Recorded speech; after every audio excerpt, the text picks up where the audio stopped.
সফলতা তোমার থেকে ৬টি জিনিস চাই, তা হলো ত্যাগ, জেদ, পরিশ্রম, ধৈর্য, বিশ্বাস আর ভালোবাসা।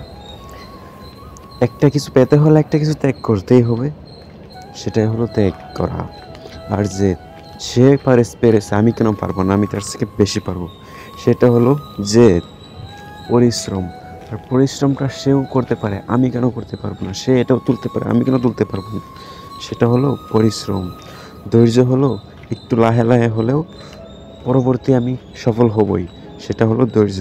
আর বিশ্বাস রাখতে হবে আমি সফল হবই, আমি সাকসেস হবই, যে কাজে হাত দিয়েছি সেটাতে আমি সাকসেস হব, সেটা হলো বিশ্বাস। আর ভালোবাসার দ্বারা গোটা কাজটাকে তোমাকে সম্পন্ন করতে হবে, সেটা হলো ভালোবাসা। সবাইকে সাথে নিয়ে ভালোবেসে কাজটাকে সম্পন্ন করা কি হলো ভালোবাসা।